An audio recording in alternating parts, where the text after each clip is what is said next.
Hey, you're listening to Innovators Can Laugh, the fun startup podcast. I'm your host, Eric Milcher. On ICL, we interview an innovative entrepreneur in the European tech startup scene every week. My goal is to have my guests share their wisdom while having a little fun in the process. Now let's dive in. Karina, strachotno uzgledash gotovi za sharto. Hello, Eric. Thanks for having me. That was really a surprise, just as you said. My guest today is Bulgarian startup founder Karina Karagaeva, founder of Mindset Design. Karina's experience is primarily in corporate training, having worked at companies such as IBM, Apple, Siemens, and AIG. She is a mindset coach for top poker players throughout the world. She's been a meditation teacher for 7+ years. She herself is a professional poker player. She also graduated from the Founder Institute in London and is an advisor to several tech startups. Her startup is a platform that aims to help athletes incorporate science-based mental skills training into their routine. Karina, pleasure to have you here on Innovators Can Laugh. How are you doing today? Oh, I'm really great here in Sofia. It's a beautiful day. And I just had a call with my co-founder. So we are really into that momentum now with fundraising and with building the product that we are so excited about. So it's a great day for me. Great. Yeah. I'm excited to jump into there. Before we get into there, we were just chatting earlier and I'm trying to get my son into sports. He does a little bit of tennis. He's also doing some jujitsu, and I started taking him to a stadium once a week where there is a coach who leads these kids in a group of exercises like running, jumping, and things like that. And the duration of the program is about an hour long. But when I took him for the first time, 40 minutes into the program, he's looking at me and he's got this face that's filled with unhappiness. He doesn't want to be there. And he comes over to me and he says, "Daddy, I'm tired and I want to go home." I tell him that it's almost over and that he could finish the exercises. And so disappointingly, he goes back and he finishes the other program with the other kids. But we're going back to this track later today. And so I'm wondering, what advice do you have for me as a parent that I can tell him before he does those exercises? Yeah. Well, actually, I will answer your question a bit differently here, and I will start with what inspires us. And I believe that those kids that are more ambitious, and more into sports deserve to have any support that, will make them, first of all, feel good with what they're doing, and then become successful in the desired direction, desired sport. So, for parents, I completely understand and I empathize with your will to support your kids, and to provide the best environment for them as well. And in this particular situation, it's about showing that kid that he or she can achieve much more by being supportive, and also communicate a lot with them, because they actually struggle a lot with some challenging things that are challenging even for grown-ups. They're only 3, 4, 5, 6 years old kids, and it's really it's really inspiring for me to see them doing that extra effort while the rest of the kids are just scrolling through TikTok and, being normal kids in 2022. So the coaches are very important in that whole process. The communication between the parents and the coaches is very important. And first of all, to recognize the needs of the kids and to acknowledge the fact that they are tired, disappointed, that they struggle, but then to be completely confident, you as a parent, that your kid can achieve many, many great successes and can actually unlock hidden potential. And because kids really resonate on the same energy level, on the same vibration, on the same emotion like the grown-up, if you feel deep within you that this kid is able to do more, then they will also feel that in a way. If you see them like that, they will see themselves like that. Yeah. Oh, I know he's able to do more. He's the type of kid that wears other kids out.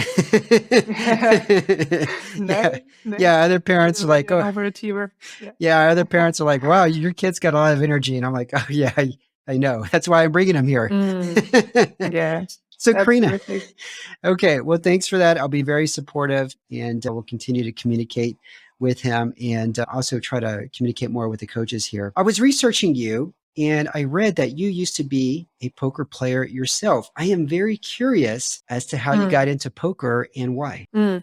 Actually, when we first started the company Mindset Design, we wanted to help high achievers in, a variety of domains to work with their mental skills and to build stronger mentality. So at first, actually, it was more a coincidence that we started working with poker players because we happened to know a lot of them. Our friends in our community was full of those people, and we talk about the project, and they were like, "Well, this is something that we need." So we basically started building the product around those people because they had a very clearly defined need. So I started myself also exploring the poker journey because actually to be a poker player is a very lonely and very, very, very harsh, professional domain. And I talk about people that they basically play poker like a 9 to 5 job. They have a certain amount of hours they have to spend on a daily basis. They learn a lot. They always, continue evolve and grow as players. And they are not at all some people that just randomly click here and there. I mean, the strategy and the math behind poker, if you want to play it professionally, actually is pretty hard. So I wanted to understand better their journey and the way they struggle on a daily basis with decisions, sometimes, worth several $1,000s, and it's something that I wanted to experience for myself so that I can build a product that will help them. And it turned out to be a good strategy because I now understand from a very, clear, deep perspective in myself what is to be in their shoes. Okay, I read somewhere that women who are professional poker players, the percentage, I think it's very small, maybe even less than It is. 5%. And Yeah. so, did you play in any tournaments during your research and trying, the time that you're trying to get a better understanding of what a poker player goes through? Were you did you play in any tournaments? And if so, what was that experience like, Karina? Mhm. I explore the poker game more from the online playing perspective because for people that play professionally, this is the more lucrative, approach. And yeah, sometimes when they go to and they visit live tournaments, but mostly they play online. So yeah, online tournaments, of course. But the thing here is that you see sorts of like different harassment things when you are female because my nickname was clearly showing that I'm a female. And you see how people react to you, what are the comments, how they treat you. So definitely it's a pretty aggressive and pretty intense environment in which a woman doesn't really feel comfortable. So if you are a woman in this industry, you have to overcome this and be ready to be attacked on much more, in a much more complex way compared to a man.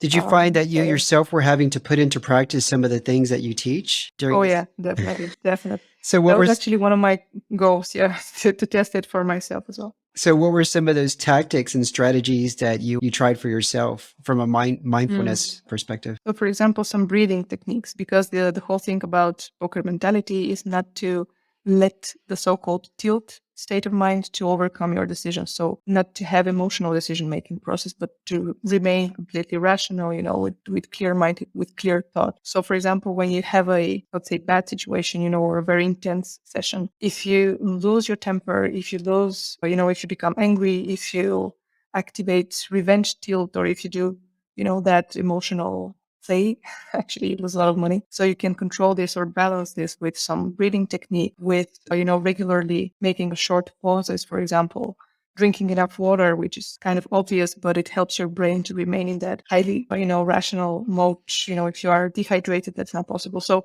a lot of tricks here and there, and it's about building the whole lifestyle that you want to have around, the goal of being a really productive professional poker player.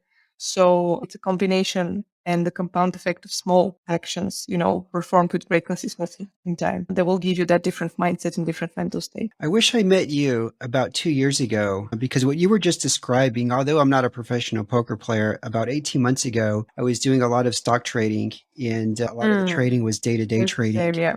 And I found myself in a position where it's one of those things where you're more upset because you lost something than if you had gained something. Mm, And I see a trade that I made and oh wow, I lost a lot of money and I'm more upset at myself because I could have put it somewhere else and I could have made more money. And so you end up making mm, decisions based on emotion. And it was just sort of a downward spiral from Yeah. there. So, in addition to being maybe poker players, you probably have another segment you never thought about, which are traders.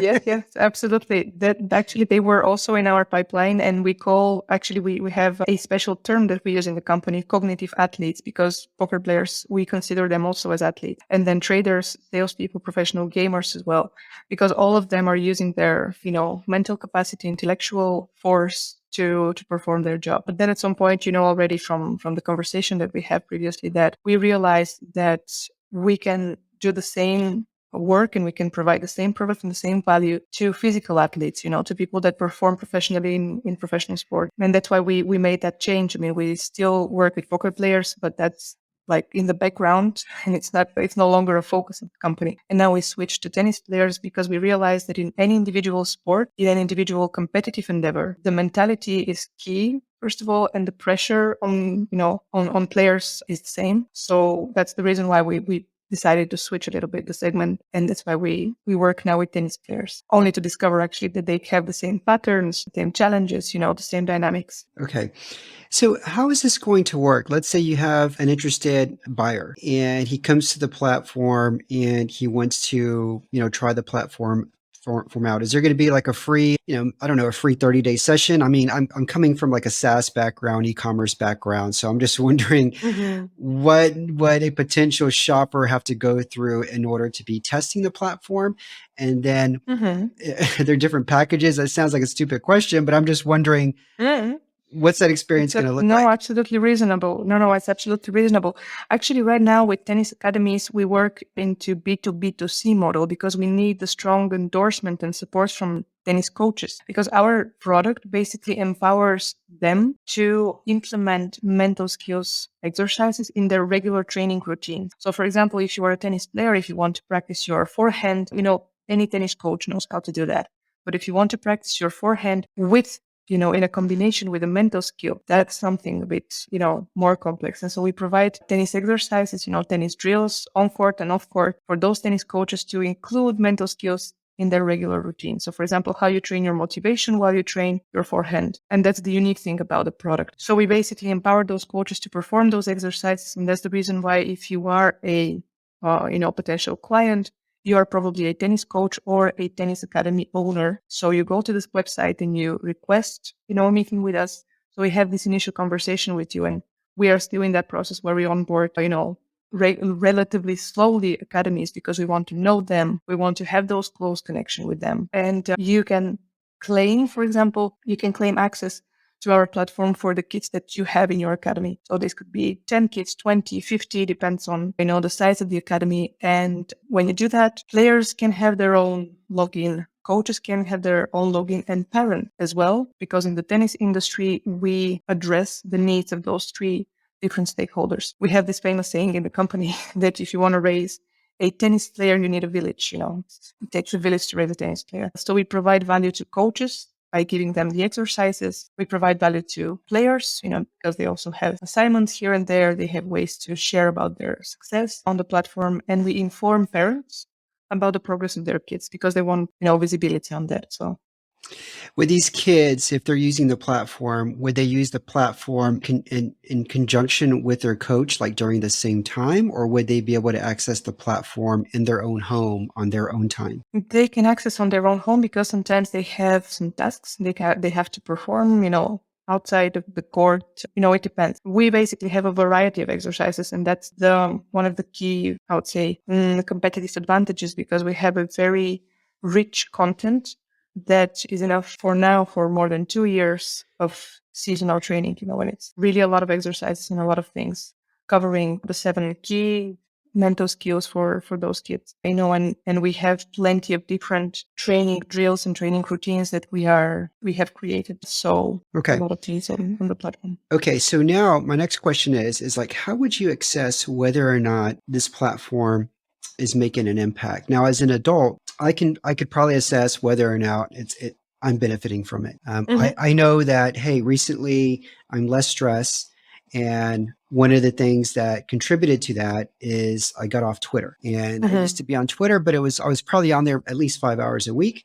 I enjoyed it. I met a lot of great people on Twitter. Some of my guests I met through Twitter, but it was one of those things that it wasn't a necessity, and it was causing me more stress because I had less time to spend with my family and things like that. But if I, as a parent though, if my kid is on the platform, what are some things that I could look for to find out whether or not he's benefiting from it?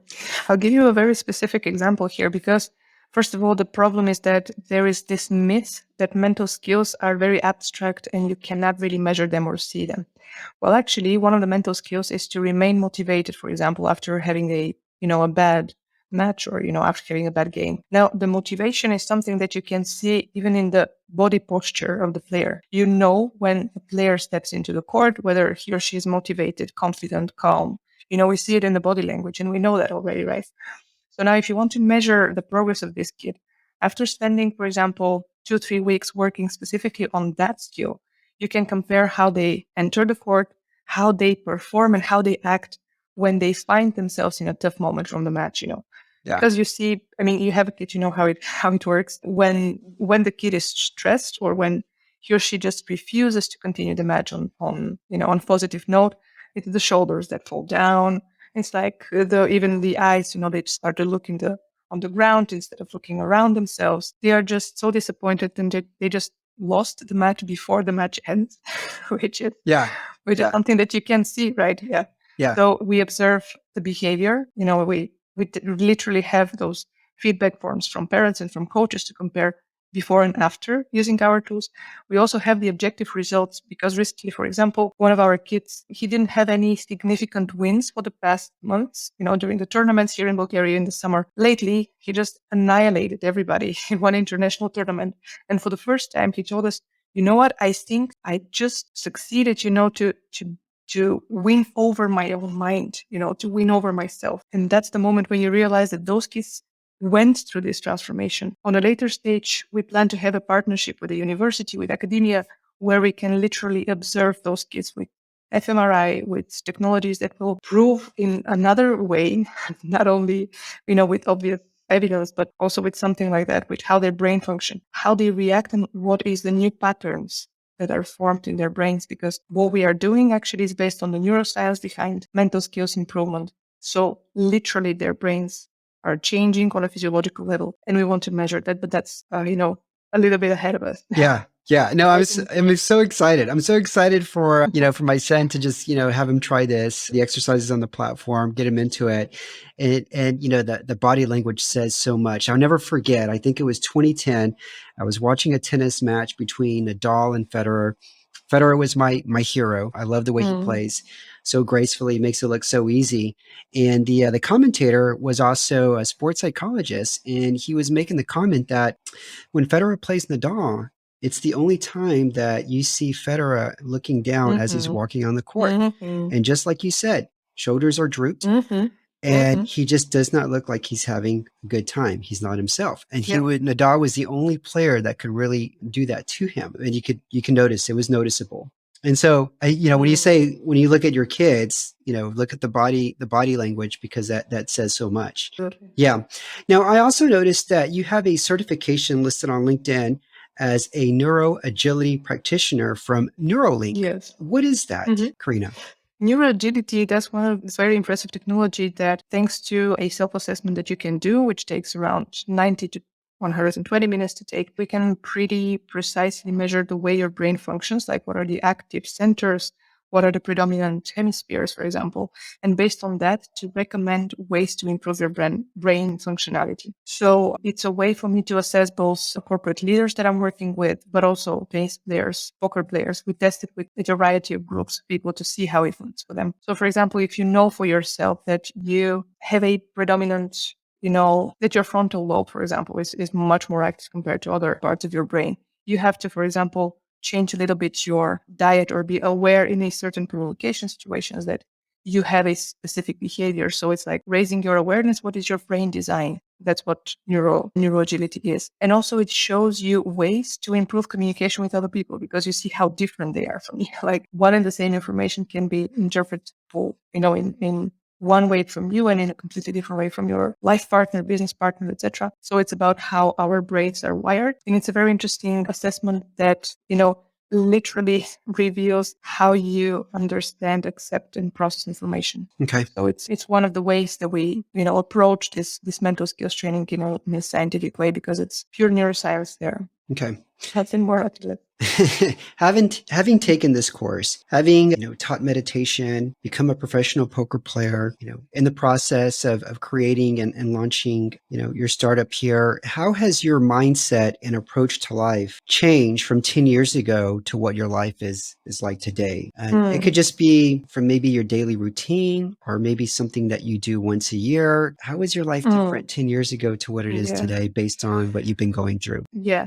Well, I can say that 10 years ago, I was way more attached to my personality. So I thought that I am a certain character, a certain set of, set of skills, set of preferences, And with time, I realized that our identities are much more liquid than, fixed and stable than we think. So I changed so many roles and so many profiles and so many identities, throughout the years. So I'm no longer attached to being this specific person. So that's the reason why even in my signature or my email, it says, you are under no obligation to be the same person you were 5 minutes ago. And it's a quote by Alan Watts. And I think that it captures the freedom, of being completely different at any given moment if you want to, because we are not limited to be the same person we were 5 minutes ago.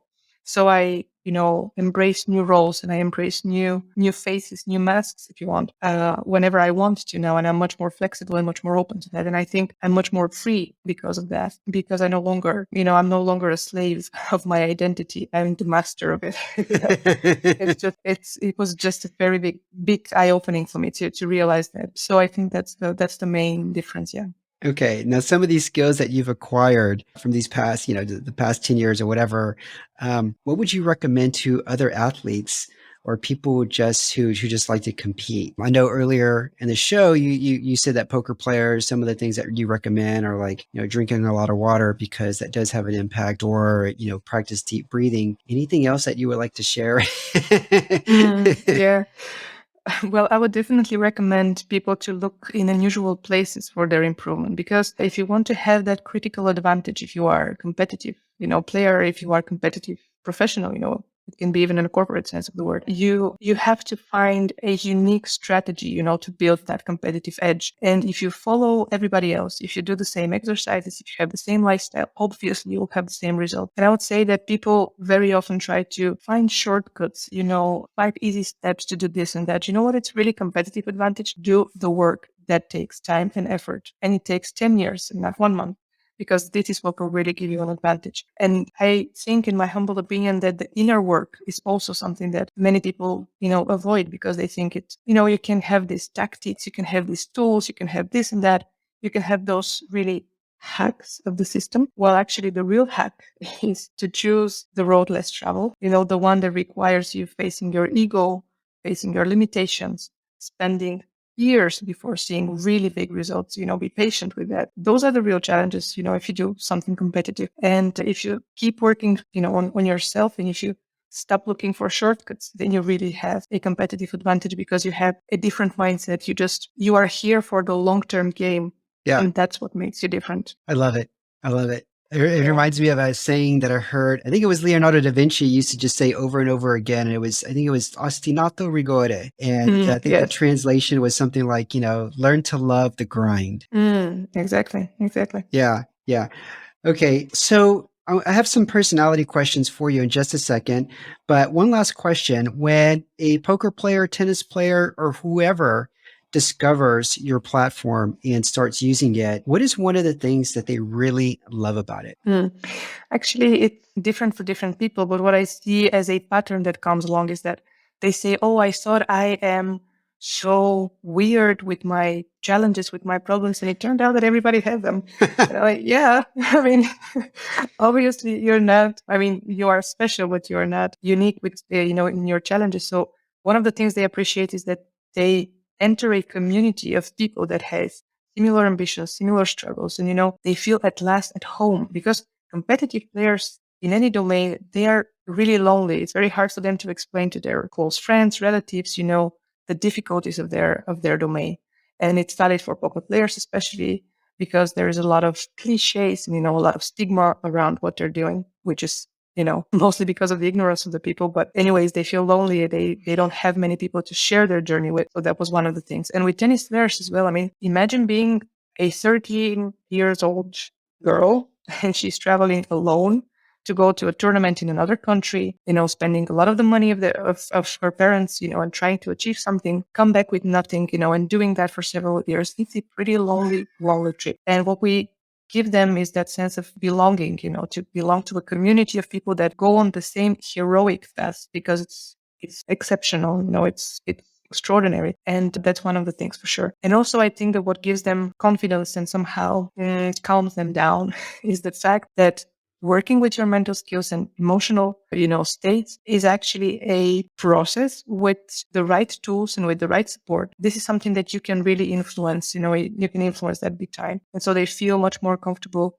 working on that now when they see the exercises, when they see that there is a procedure behind it and it's not something abstract that they will never solve, When they see the steps, it's like, okay, there is a way out of my, strong emotional states, my mental weaknesses, etc. Awesome. So I think that those are the big advantages. All right. All right. Is the platform available for anybody who wants to use this outside of Europe, or is it mostly just Europe exclusively right now? Right now, actually, we are doing a very, I would say, slow sales process, because we, first of all, onboard academies from Bulgaria. The next markets would be Serbia, Romania, and then we will jump actually directly the other side of the ocean in the US, where we have local partners and local sales representatives, because we want to attack this market and see how they will react to this, because it's a totally different ball game compared to Europe, and we are curious to explore that opportunity. So very soon, I would say that in less than 3 months, the platform will be available for users in the US, for example. Yeah.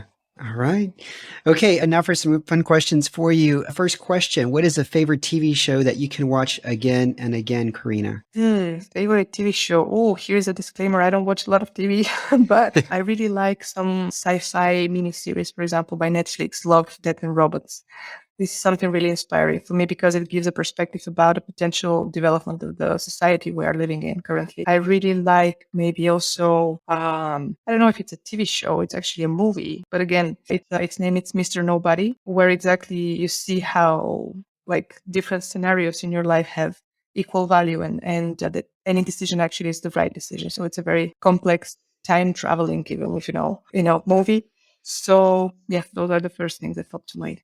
Okay, next question for you. It's a fill in the blank question. Instead of a fear of failure, you have a fear of blank. Instead of fear of failure, you have a fear of You specifically, Karina. me specifically, yeah. I think I have more fear of loneliness, because it's something that I try to crack. I mean, I try to find a way to find my tribe, and because I change many roles and I change many domains, I'm constantly the new lady in the room, and sometimes it's a bit exhausting, to be always the newbie and to be the one that has to work on building new relationships in a new industry. And I guess I'm sometimes I feel I'm more attached to things that I'm doing or that I was doing, and sometimes I have to really push myself to go and do something new even harder, because I know that again this will be a situation where I'll be the only one that knows nobody in the room.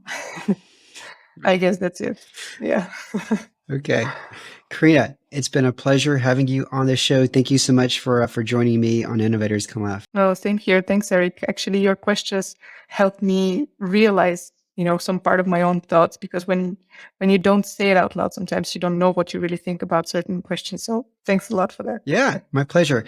For everybody listening, if you enjoyed anything, what you just heard, you're going to love what I'm about to tell you. If you go online to innovatorscanlaugh.substack.com and hit the subscribe button, you'll be added to an email list where I add exclusive content related to the show. That's where I share my key takeaways from each episode and my highlights and action steps that you can do to implement the advice into action. And I also share some real life breakdowns of campaigns that I'm seeing and working on. Okay, thanks for everybody listening. Until next week, keep hustling out there and take care of yourself. Cheers. Thanks for listening to the show. If you enjoyed it, I'd really appreciate it if you could give us a review and star rating.